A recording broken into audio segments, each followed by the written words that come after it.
Nsinzidde wano mu kibuga ky'e Washington DC leero nga nze Dr. Daniel Kauma, National Unity Platform Diaspora Team Leader.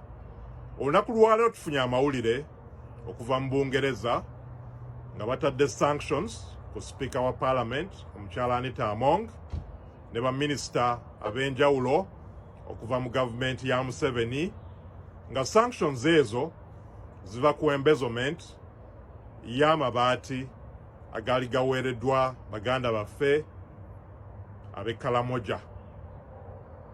Ekintu ekyo bannaaye si kitono, ekintu ekyo kinene ddala, kuba Speaker wa Parliament yasetting agenda ya government, yasetting agenda ya Meseveni mu Parliament. N'olwekyo gavumenti ya UK okuteeka sanctions ku Speaker kiba kitegeeza nti tebakyalina ssuubi mu gavumenti ya Meseveni, mu bakulembeze aba mu gavumenti ya Meseveni. Ate si UK yokka, ne United States yakikola, kuba Anita Among ali sanctioned by US government. Ate kati olunaku lwaleero ne gavumenti ya UK emutaddeko sanctions.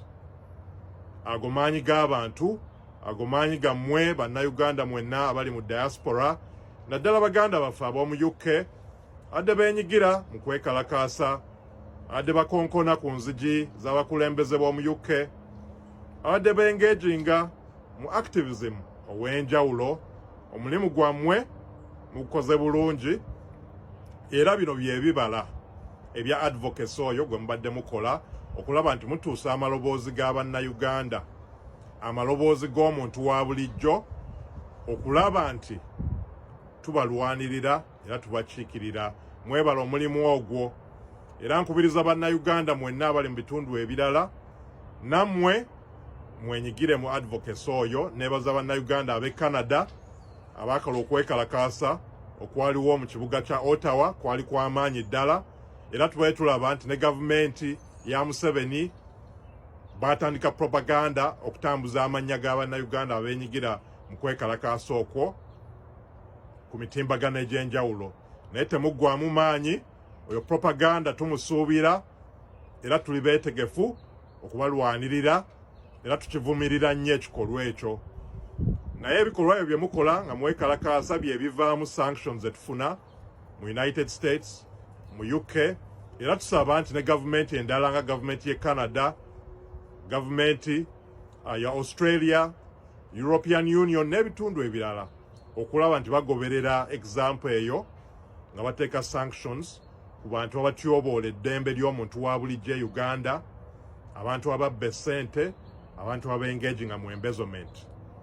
Eri ddoboozi lya munnayuganda tulina oddituusa mu gavumenti eziwanirira oba ezisupportinga dictatorship ya Meseveni, okulaba nti operation y'abannayuganda teri funded by gavumenti z'e UK, eza USA, eza Canada n'ebitundu ebirala. Tubeebaza, temuggwaamu maanyi, teri kuzikiza paka nga Uganda tuginunudde okuva mu bukulembeze bwa General Meseveni.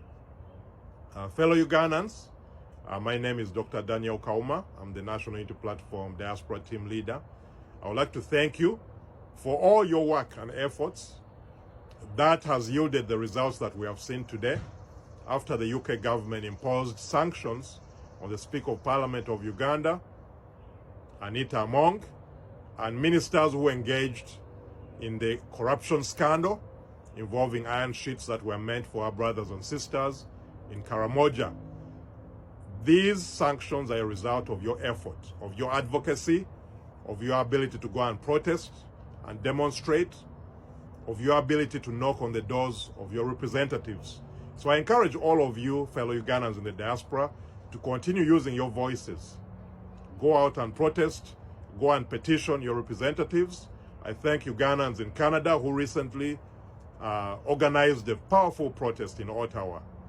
Don't be intimidated by the NRM tactics. We have seen they're trying to display the names of Ugandans who participated in that protest, but those are their tactics because NRM no longer has a policy platform. What they do is intimidate, torture, abduct, and indefinitely detain our brothers and sisters. So let's continue that advocacy to make sure that those voices are heard, to make sure that we continue to advocate for the voiceless. Thank you for all the work that you do. Let's hope that other countries will follow the example of UK. We need sanctions from Canada. We need sanctions from the European Union. We need sanctions from Australia, from Asia, and other nations that continue to finance the oppression of the Ugandan people. Your efforts yield these results. My Lords, will the Minister not agree that one thing that could make a really big difference to this appalling situation would be a change in regime and free and fair elections? He will have noted that the European Parliament concluded that the last elections were neither free nor fair and in fact were violent. And what more can we do to ensure there is this multi-party democracy? And will he find time to meet the outstanding new leader of the opposition, Joel Sessegnoni, who is a brave young politician who deserves our support? I thank my noble friend.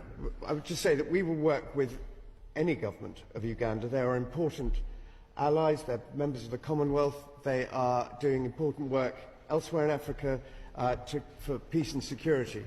But it is only through having a good, friendly relationship with a country like that we can state how appalled we are at legislation such as this. And so, obviously, we want to promote free and fair elections at every stage, but the government of Uganda is the government of Uganda.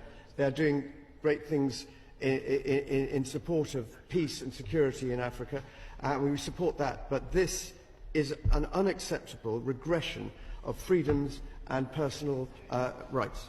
It's not only the voice of government that needs to be heard, it's the voice of civil society. And I've welcomed the government's contribution in the past to the Commonwealth Equality Network.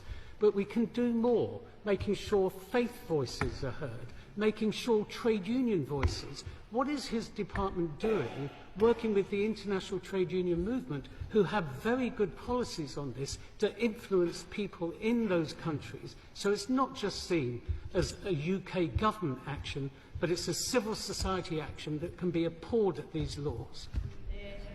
I think I can reassure the noble lord. I met with our High Commissioner to Uganda this week, and she gave me details of many of the projects we are doing with civil society, with organisation, and some of our overseas development assistance money goes, for example, funding grassroots efforts to shift attitudes on gender-based violence, and there are many other things that we are doing.